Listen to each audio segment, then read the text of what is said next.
All right, guys, so have you ever been taught to squish the bug? I think almost all of us have been taught at some point in time to squish the bug, and that's the easiest way to teach a young hitter how to get their hips through. But the point is, stop, okay? It's bad information, and here's why.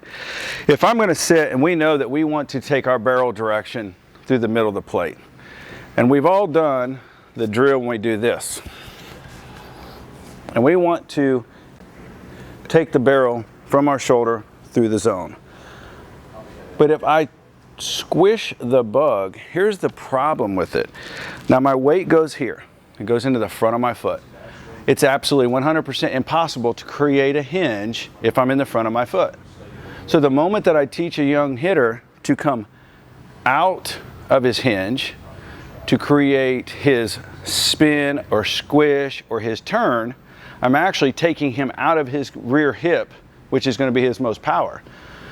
Okay, outside of power, the other side of it is we want to create barrel direction down and through the zone.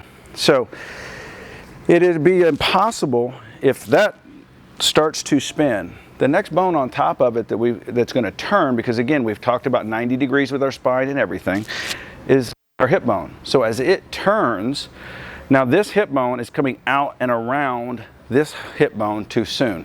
Well, what is also coming outside? My shoulders. So now my barrel path turns parallel to the ground. It does not turn behind the ball.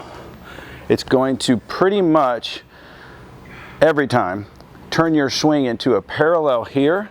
Now, for me to go get a pitch that's low, if I'm going to teach my hitters to spin, I'm also going to teach them to disconnect and get long. So that's why it's very bad. What we want to do is teach them to stay in the middle of the foot and the heel so that they can create direction this way against the front block. So our back block and our front block is working together. The other point, the difference you'll see is if I go on something like this and I spin, there's no power whatsoever. But I can, even with my foot on a block like this, I can create downward force and let it start working through. But if I'm here, you'll see my back, and even there goes my barrel right there. So if I miss a ball, I'm gonna miss it and dink it down, or I'm gonna pop it up because I have nothing that's actually getting behind the ball. If we teach him to spin and I wanna go get a low pitch, I've got to disconnect. I've got to get long and I got to lose my barrel, okay?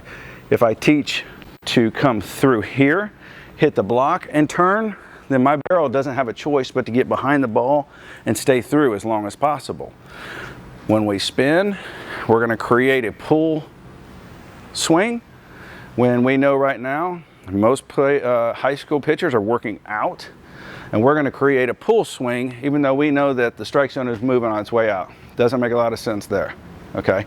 So in the heel and the midfoot, work laterally through here and allow the barrel direction to come through the middle of the zone, through the middle of the ball, and then that way you can play middle away.